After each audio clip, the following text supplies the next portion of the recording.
Olá, mais um Na Casa do Povo no Ar, o podcast que toda semana traz uma entrevista aqui e nós estamos conversando com os vereadores da Câmara Municipal de Campinas. Hoje, o nosso convidado é o vereador Igor Diego e, como é de praxe, eu vou fazer a minha audiodescrição e, na sequência, o vereador também.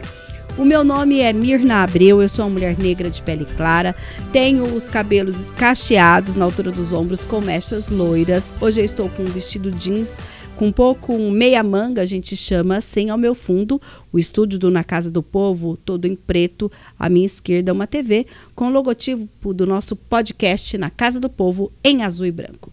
Igor Diego, seja bem-vindo e já vou te convidar também a fazer a sua audiodescrição, contar para quem está aí ouvindo pelo Spotify como é o Igor Diego. Mirna, muito obrigado pelo convite. Olha, o Igor Diego, ele é moreno, eu tenho 1,82 m, tenho barba, né? O que mais, Mirna? Me ajuda aí. Olhos castanhos. Hoje você está vestido com uma camisa rosa e por cima um paletó xadrez cinza. Isso aí. Grafite. É isso? É tá isso aí. Certo, então. Obrigado. Igor, você que já veio aqui em outras oportunidades, contou pra gente um pouquinho da sua história de vida. Depois, partindo do momento em que você passa a perceber que a política te daria ferramentas para você continuar aquela história que você começou um trabalho na sua vida pessoal.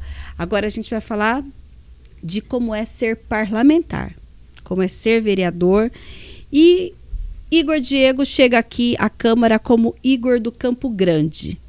Em que momento, né, você hoje é chamado de Igor Diego? Por alguns eu sei que eu acompanho você nas redes sociais, algumas pessoas ainda te chamam de Igor do Campo Grande. E a partir desse momento, quais são as linhas que você passa a atuar dentro do município de Campinas? E eu vou falar aqui com vocês, sempre para quem está em casa eu reforço, o vereador, ele é parlamentar de toda a cidade. Mas é claro que sempre aqueles que têm a região onde eles moram, onde eles cresceram, que eles têm mais acesso, ou aquela população tem mais acesso a ele. Mas isso não quer dizer que ele trabalhe só para uma região. Os vereadores trabalham para todo o município. E não é diferente assim com o vereador Igor Diego. Por isso que eu peço para você primeiro falar um pouquinho dessas suas linhas de frente, apesar de ter vindo muito aí dessa questão da tecnologia, que a gente já falou sobre isso. É verdade. Mirna, olha, o Igor sempre vai ser, né, o Igor do Campo Grande, porque o pertencimento a gente nunca perde. A minha primeira candidatura, eu escolhi esse nome como nome de campanha, depois nome parlamentar, devido à necessidade de uma representatividade naquele momento, dentro de um distrito que é do tamanho ou maior do que muitas cidades, inclusive da região metropolitana de Campinas. Então, através desse trabalho que nós conversamos aqui, eu senti que o Igor do Campo Grande, devido à trajetória naquele momento, e sem a condição de fazer uma campanha política macro, então foi uma campanha dentro do território, através das redes sociais e o WhatsApp de boca em boca e amigo, seria uma campanha potencializada.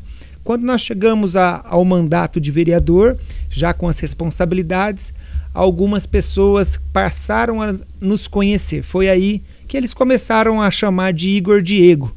Então, a gente adotou um nome mais comum para todos. E Igor Diego é o seu nome mesmo? Meu nome é Igor Diego Rala. Tá. Então, aí ficou Igor Diego e acabou ficando dessa forma, mas sem dúvida o que nos pauta são as demandas da comunidade, muitas vezes, né? E a comunidade que mais me acompanha, onde eu fui mais votado, são moradores ali do distrito do Campo Grande.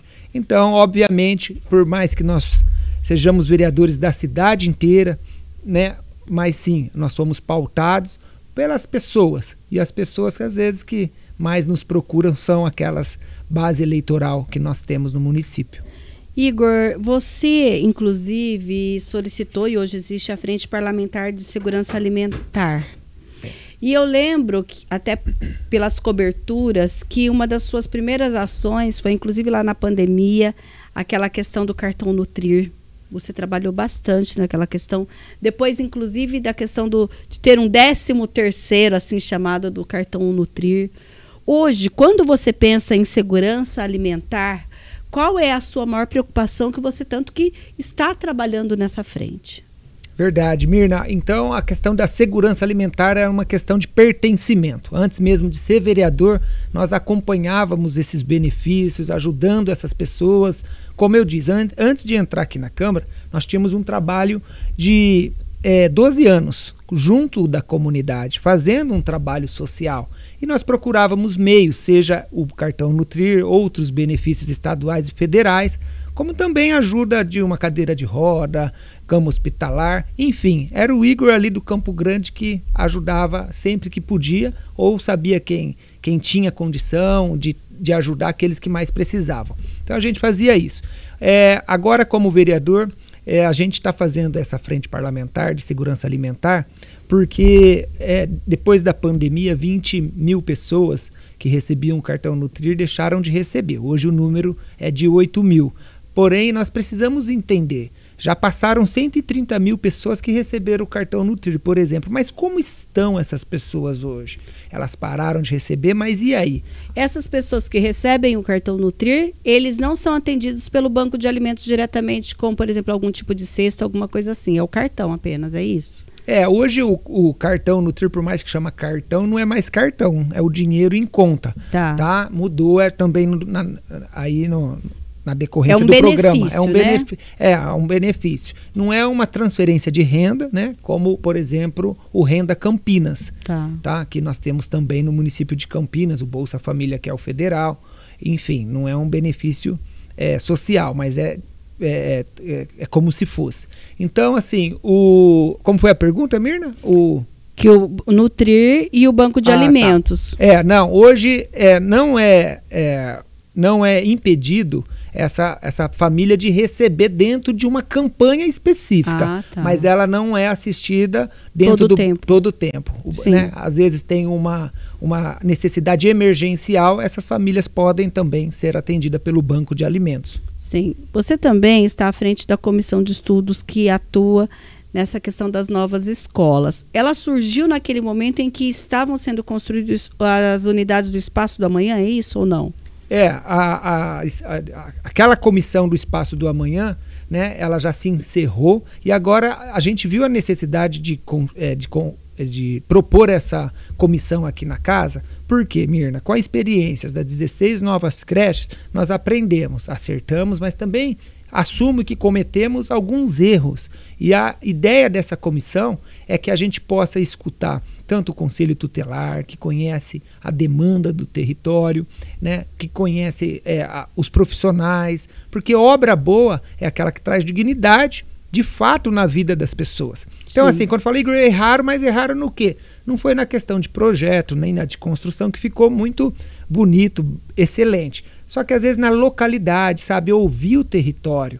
Por exemplo, então nós construímos 5 no Campo Grande, 4 no Ouro Verde, só que a região sul, que é a região do Viracopos, nós não conseguimos levar e a demanda lá é muito grande. Então, a gente com essa comissão, nós queremos que entender aonde existe a demanda, procurar lugar, dialogar com liderança comunitária, com profissionais, com conselho, para a gente fazer esse cruzamento de informações através da casa aqui da Câmara e ser mais assertivo para entregar esses equipamentos, porque isso foi um compromisso do prefeito Dário. Mas isso não tem nada a ver com essa questão, por exemplo, recentemente a gente esteve aqui na Câmara durante a reunião ordinária, não sei se naquele dia o senhor estava aqui, por exemplo, pais lá daquela escola Leon Valerier, que é uma escola que está em reforma e tem toda uma questão de onde essas crianças estão estudando agora. Essa comissão, ela pega esse tipo de assunto também ou não? Não, essa não, a gente não está com foco porque essas são reformas. Tá? Então, a Leon Valerier é um problema realmente aí que trouxe um transtorno, né, no dia a dia da comunidade. Então, é uma escola do Itajaí, é isso? É do Parque Valença. Parque Valença, tá. Escola do Parque Valença, cerca de 700 alunos ali. Tem que ter uma logística aqui para o Fitel, que fica na rodovia Dom Pedro. Isso dá em torno de 27 quilômetros de ida, mais 27 de volta. Mais de 1 hora no trânsito da John Boy, né? Então, trouxe um prejuízo, sim. e um impacto bem forte para a gente lá, que é do distrito do Campo Grande, mas não é, a comissão ela não tem esse objetivo de reforma de novas escolas. São onde é necessário construir novas escolas em Campinas, onde está o gargalo, é isso? O que a gente simplificando, a gente andou junto com o prefeito na campanha, somos do mesmo partido que ele, e eu ouvi por muitas vezes ele falando que vai construir novas escolas.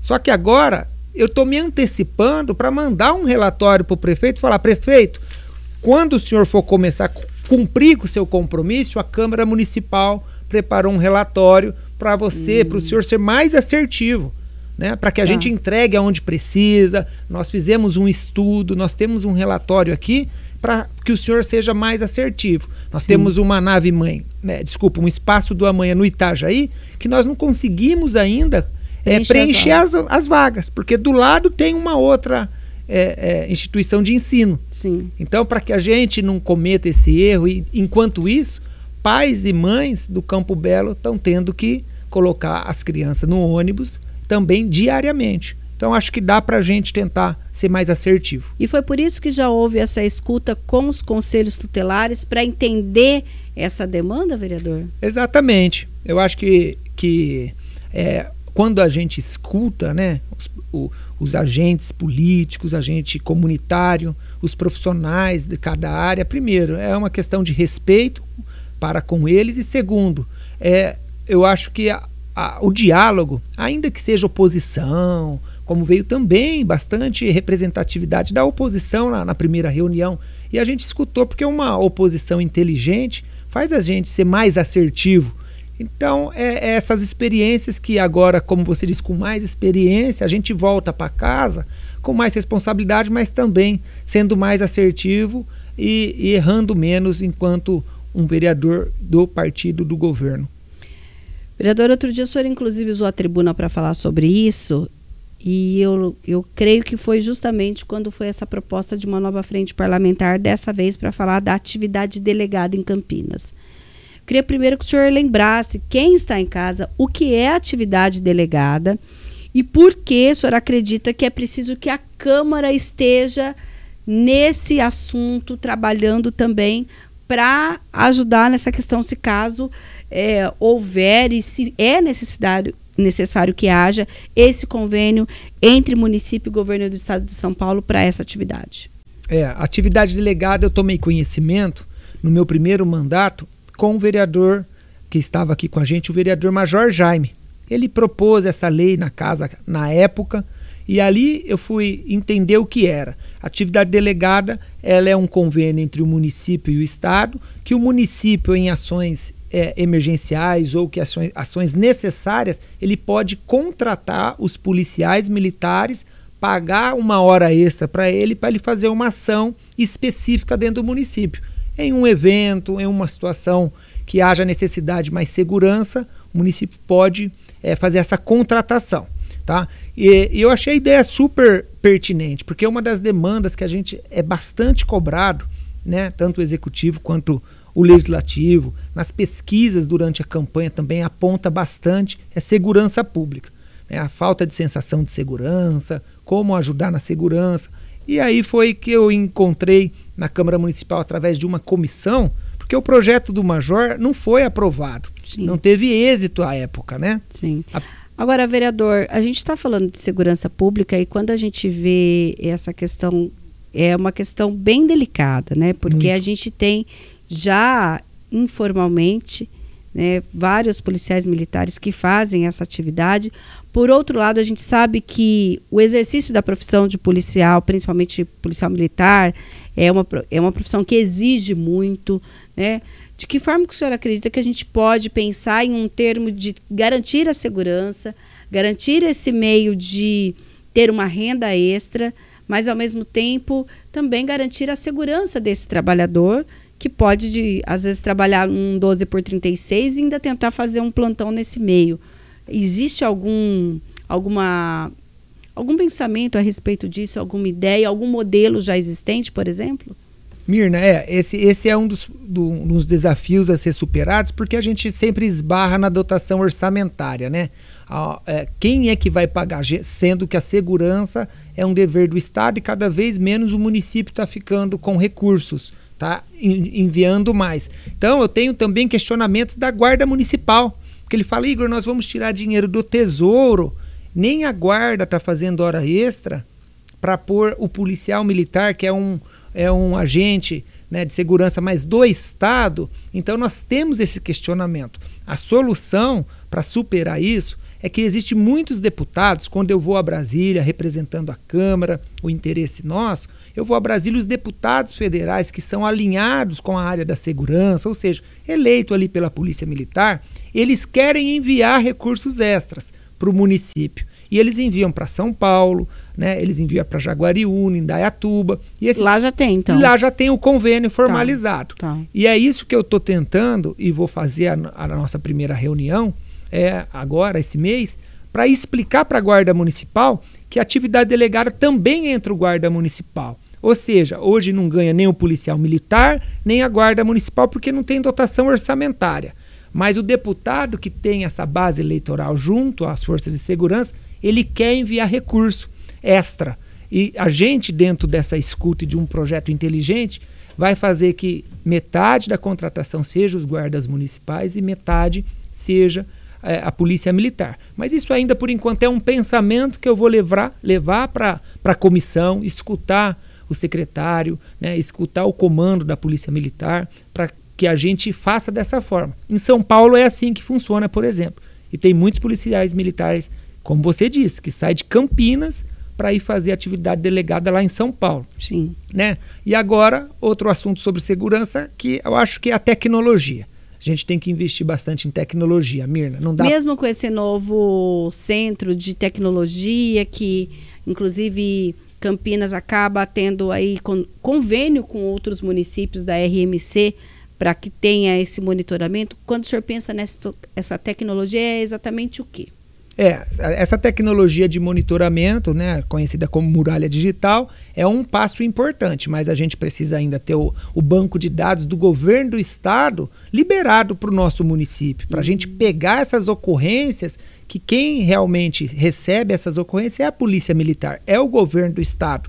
E aí o carro roubado passa em uma das nossas câmaras, não tem esse alarde, né? Não dá o alerta. Então nós precisamos ter um convênio também com o Estado para a gente receber esse banco de dados, né? Ser aqui realmente um convênio com os municípios da RMC, todos conveniados dentro da nossa central de monitoramento. Em São Paulo tem a tecnologia de reconhecimento facial, que aí também eu acredito que ajudaria bastante. Colocar na entrada de cada parque, de cada hospital, no centro da cidade.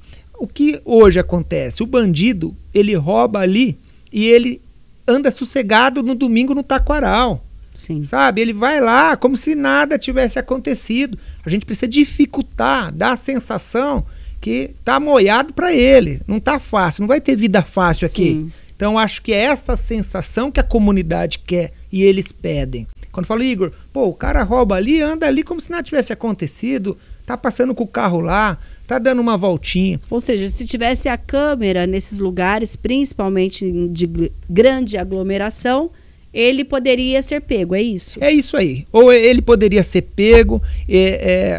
Como Mas o que é? A câmera, se ela percebe, ela daria um alerta para a polícia de que aquela pessoa tá lá no banco de pessoas procuradas, digamos assim? Isso aí. Ela tem um reconhecimento facial, uma IA por trás embarcada, né? Então a gente chama isso aí de IoT, né? Internet das coisas. Então por trás de cada câmera tem uma internet embarcada com uma inteligência artificial. Sim. Pode ser também feita até para semáforo, controlar trânsito, mas nesse caso, a gente está falando de segurança, é isso. Tá? Então até um radar hoje, aquela câmera que tem no semáforo, ela reconhece o motorista que está ali e está sabendo, mesmo que o carro não tenha nenhum tipo de ocorrência, Sim. O carro está tranquilo, mas a câmera consegue filmar aquela pessoa, já amarra com a placa do carro e sabe que aquele carro passa todo dia 8 da manhã em tal lugar, já monta a barreira policial e pega o cara. É esse tipo de tecnologia que a gente vai ser mais assertivo contra o crime organizado, né, com a polícia civil, investigativa. A gente começa a identificar, Mirna, aonde que os carros estão sendo levados. Aí a gente fala, olha, um exemplo. Vamos supor que todos os carros que são aqui, São Bernardo, que é um lugar que roubam muito, vai lá para o Campo Grande e passa na John Boy. Identificou através da tecnologia. Então, ali já sabe que está essa quadrilha especializada em roubo de carro. Então, ali vai se montar a barreira para pegar realmente o bandido. Sim. Então, a tecnologia é esse, é o suporte, tá? Ele não resolve, mas ele faz a gente ser mais assertivo, né, na captura desses criminosos na cidade de Campinas. Então tem várias tecnologias que a gente gosta, né, de Smart Cities, cidades inteligentes, acompanha. É uma tendência, né, vereador? Não tem como voltar atrás mais, né? É uma pena que Campinas ainda não tem um polo. Eu estive lá na IMA, Mirna, como aqui é um bate-papo, e falei para a IMA fazer um polo de tecnologia em Campinas. Eles têm uma área na Dom Pedro. Nós temos a oportunidade de ser a primeira cidade do Brasil com um polo de cidades inteligentes. Campinas tem essa vocação. Sim. Nós temos universidades, nós temos pessoas que são, sabe, especialistas na área.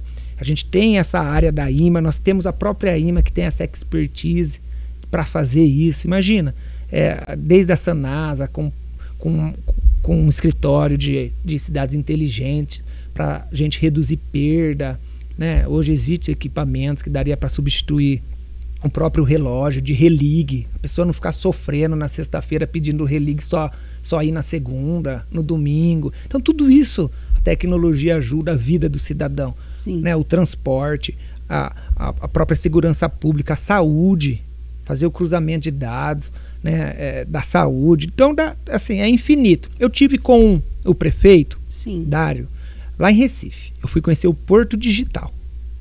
E lá o Porto Digital é basicamente isso. Eles têm um foco de recuperação. Para você ter ideia, a tecnologia, o Porto Digital tem a tendência de fazer recuperação do centro antigo que já estava decaindo, que é um problema nosso.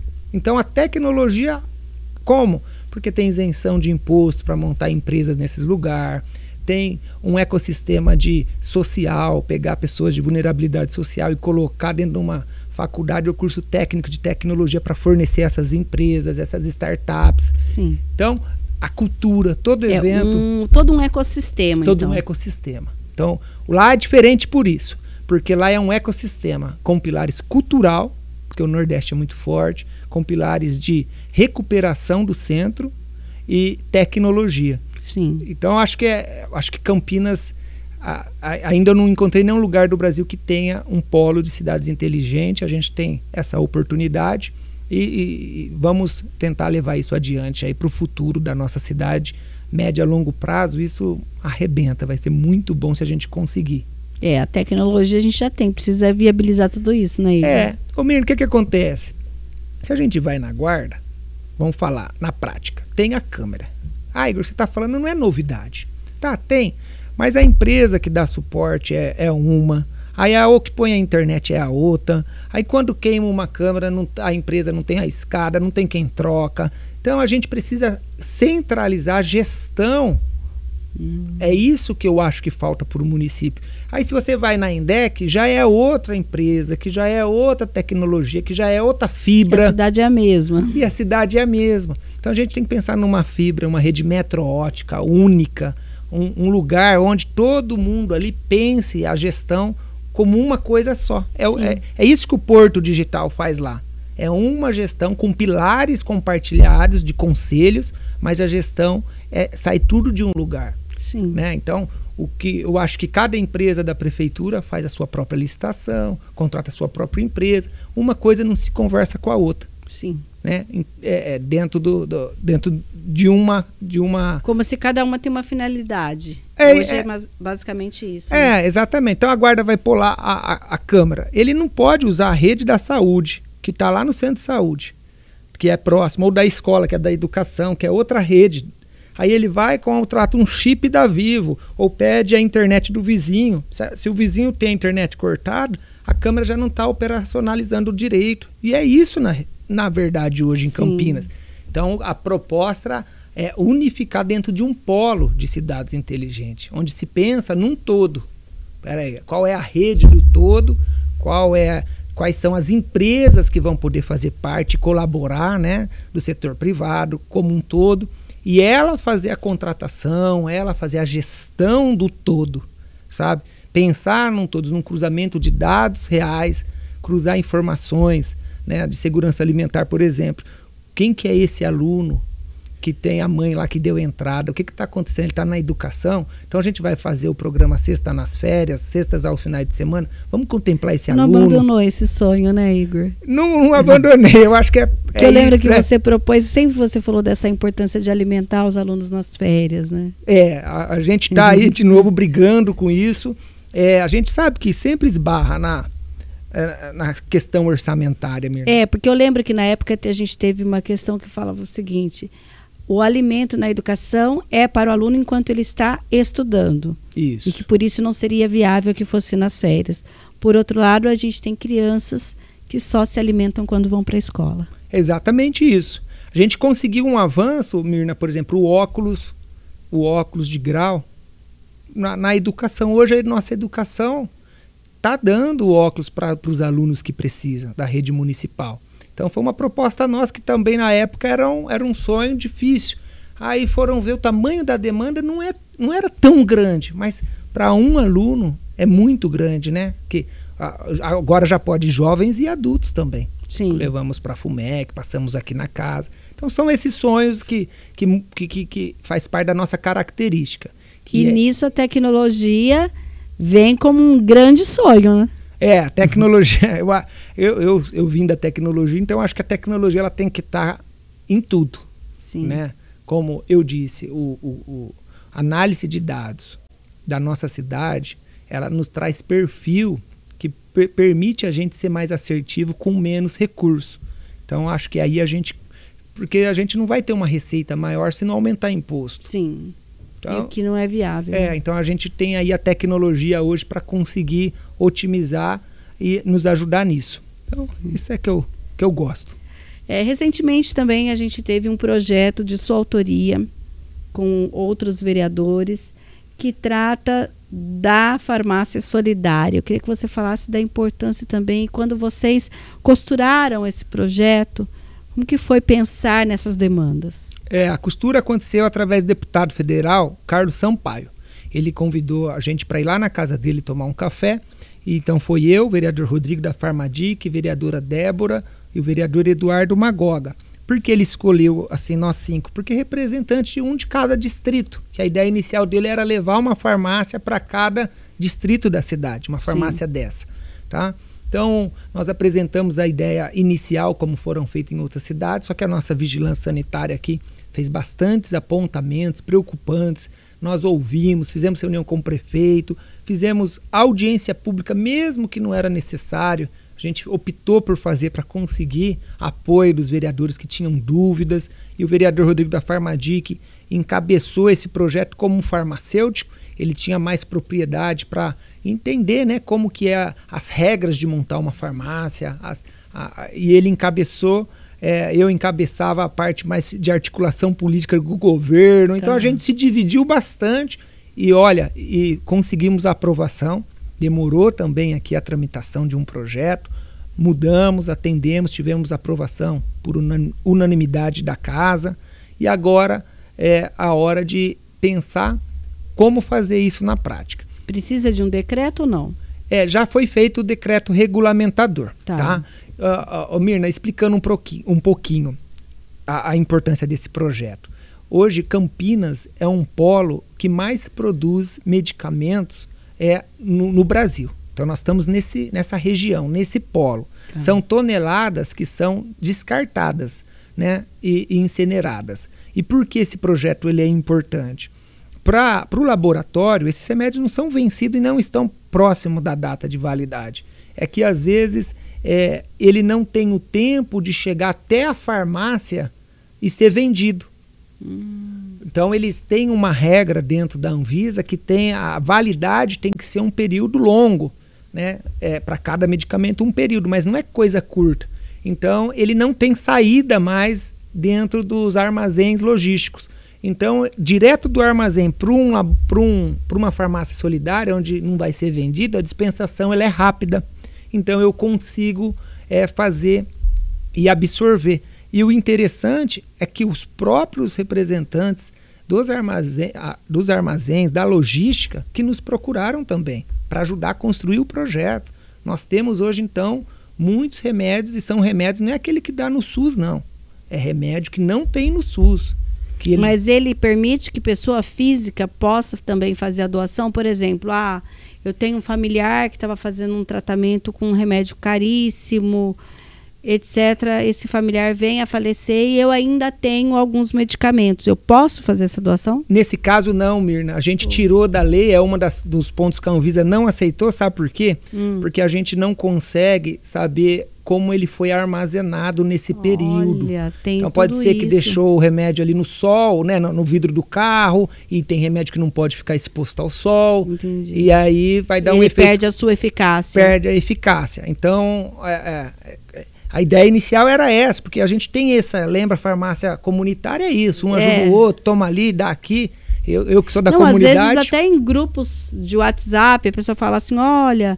Meu parente X faleceu e ele usava tal medicamento. Se alguém precisar, eu tenho.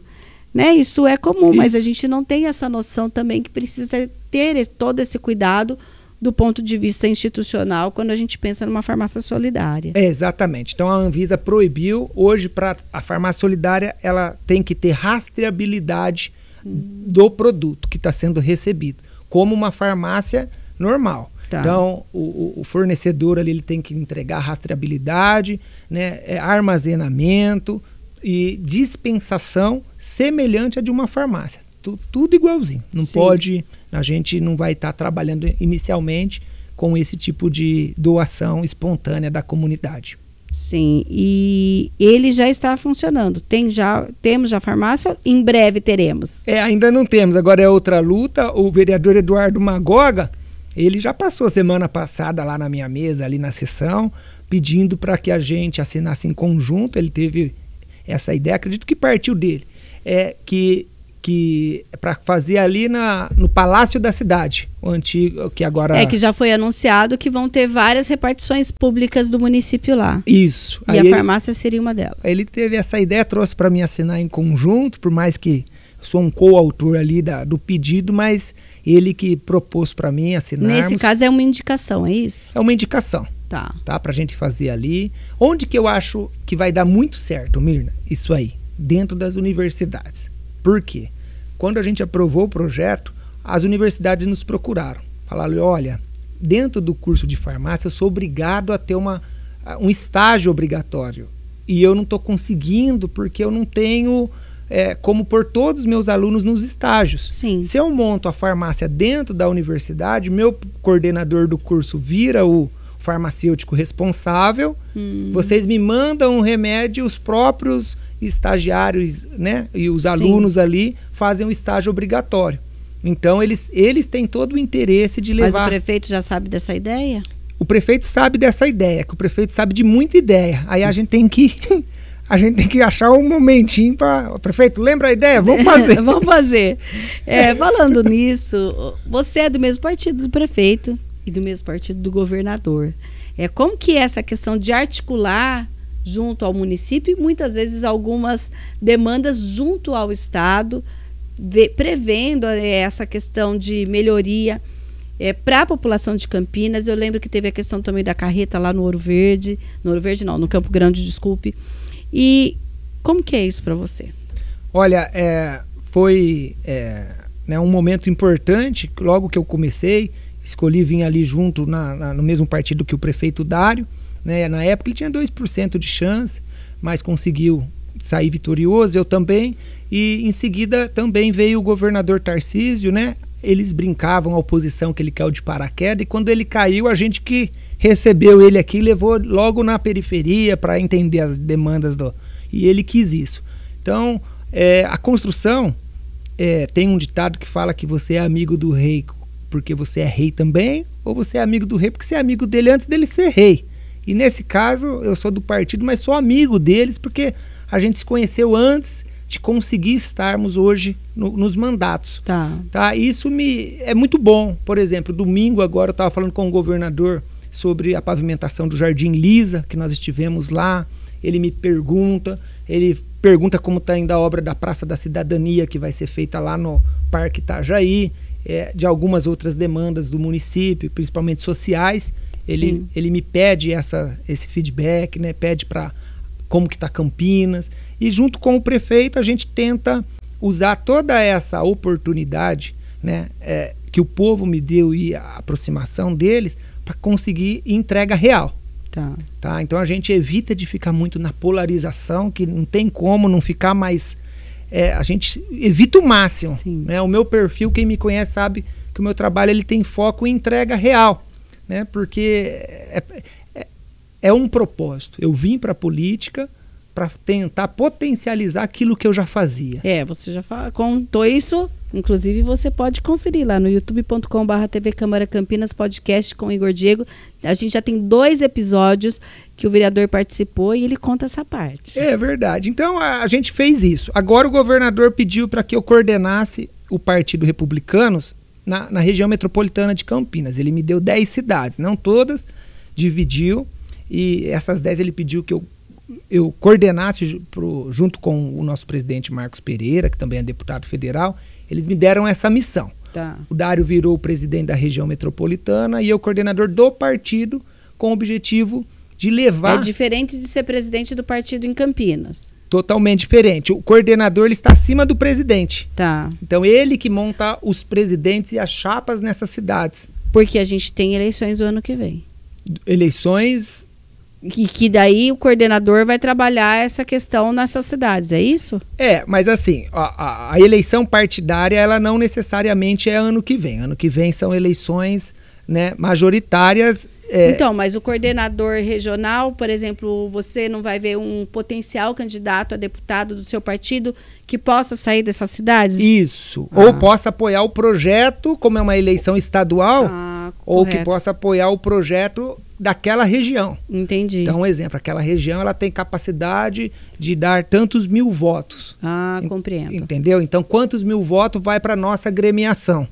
Então, o coordenador, ele identifica essas lideranças, leva as demandas para o governador, para o Marcos Pereira, que é o presidente e deputado, eles trazem recurso, emenda, potencializa, e aí a gente faz o trabalho político depois. Tem uma missão grande aí, hein, Igor?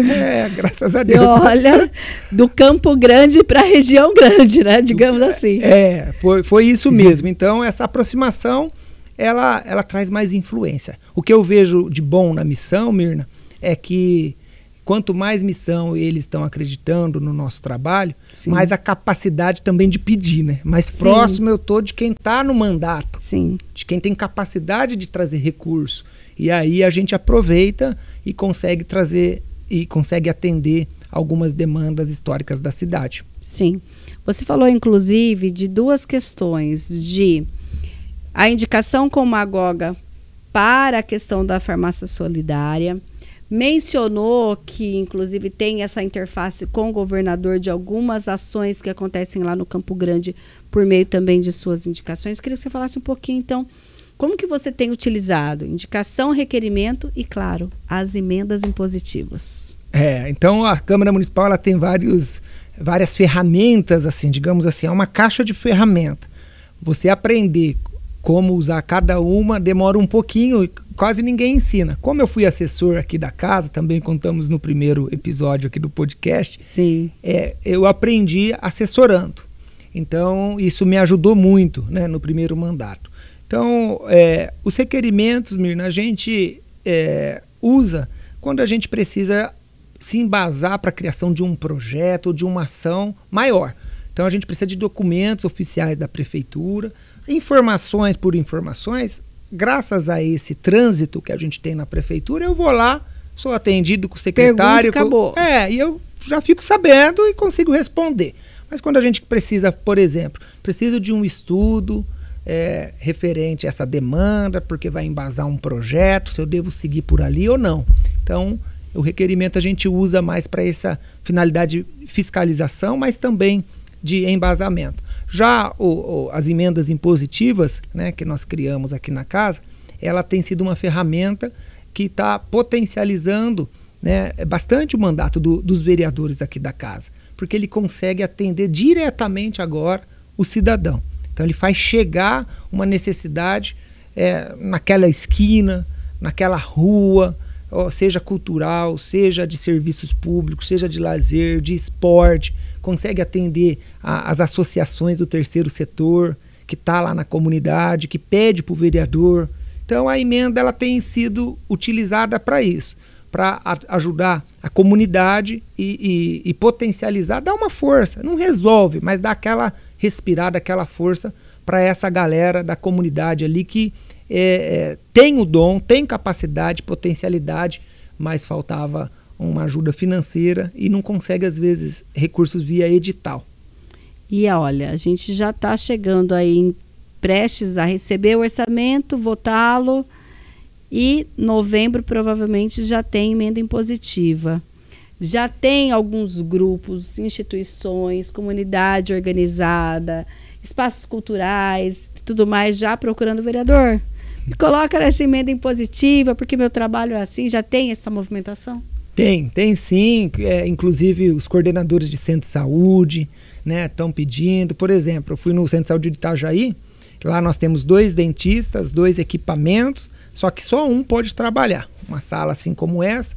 Por quê? Porque a lei agora obriga no meio ter uma divisão de acrílico, devido à pandemia não pode um atender aqui, outro ali sem acrílico. Sim. Então devido a olha, isso pode ser resolvido. Mas não tem acrílico, e não tem, aí só um médico trabalha. Olha o absurdo de a outra cadeira fica vazia. Fica vazia. Aí os médicos revezam. E eles mesmos me chamaram. Igor, o dentista, desculpa, médico não, dentista. Os dentistas, Igor, eu tô com uma cadeira, tô com equipamento, eu tô aqui, só que a gente tá revezando, porque a gente não pode trabalhar o mesmo período. Olha, por causa dessa lei sanitária. Tão simples, né? Tão simples. Só que a burocracia não permite eu ir lá e comprar um acrílico, nem se for do bolso. Não é possível. Gente, no poder público não pode apenas ter a vontade. Tem vários trâmites a serem seguidos para se comprar uma caneca que seja, não é isso? Exatamente. Então, assim, de repente, com essa emenda impositiva, quantos problemas desse que eu consigo ajudar nos centros de saúde, né? Então, são recursos pequenos, não são grandes obras, mas são recursos pequenos que faz aquela diferença danada no dia a dia, seja num insumo, num material, num equipamento, sabe? Então, já os coordenadores de saúde já estão se mobilizando, as entidades do terceiro setor já têm procurado os nossos gabinetes, o pessoal da cultura, que tem abocanhado a maior parte das emendas, também estão aí, a Secretaria da Mulher agora, as mulheres empreendedoras, mais de 5 mil mulheres fazem parte. Hein? Aí o dinheiro acaba ficando um pouco.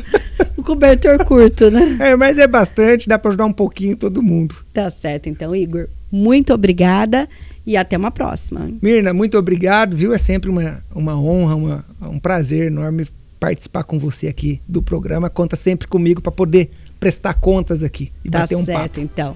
A gente fica por aqui, lembrando que você pode acompanhar o Na Casa do Povo na programação da TV Câmara Campinas e também lá no youtube.com/TV Câmara Campinas. Vai lá na playlist, escreve Na Casa do Povo e você encontra todas as entrevistas que nós fazemos aqui.